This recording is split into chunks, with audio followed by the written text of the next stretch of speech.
Welcome, this is Mike Robbins, co-founder of the Mississippi PowerShell user group. I wanted to tell you about our meetings and also show you something I've recently learned while attending one of our test meetings. Ron Edwards, our other co-founder of the Mississippi PowerShell user group, was showing me working with strings and an array that, of course, you have a variable and you're putting multiple, say, server names into that variable. And this is how I would typically do this prior to this user group meeting. I would have quotes around each server name. I'd separate it with a comma, and I would even put a space in so that it was more readable. And the output would be the server names, and each one would be in a different position in the array. So if I said servers and I looked at position 4, then server name 5 is in position 4 in that array. So what Ron showed me, the way he typically does this, is he would just put a quote at the beginning and at the very end and just separate the server names with a comma and then split them on the comma. And that's much more efficient than the way I was doing this. And I tweaked Ron's example a little bit. So I typically just prefer to use the space, and then I can split on the space. So it's really the same example, just using a space instead of a comma. Well, then I kept testing with the examples a little bit.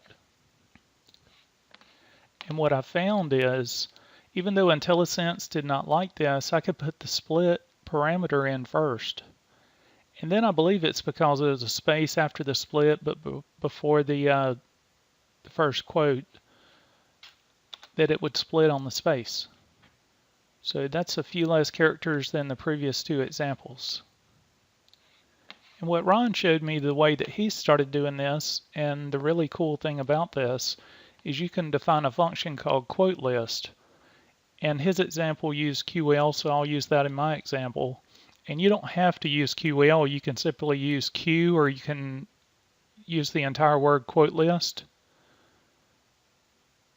So that allows you to simply put in the server names with no quotes, no commas. You can put a space between them, and then each one is in a separate position in the array. And of course, I don't have to store this in a variable. I could simply say quote list and the server names, and it would output the same thing. So the Mississippi PowerShell user group can be found at mspsug.com. You can also find this at Miss PowerShell, and Miss is the state abbreviation. So misspowershell.com actually forwards to the Mississippi PowerShell usergroup.com URL.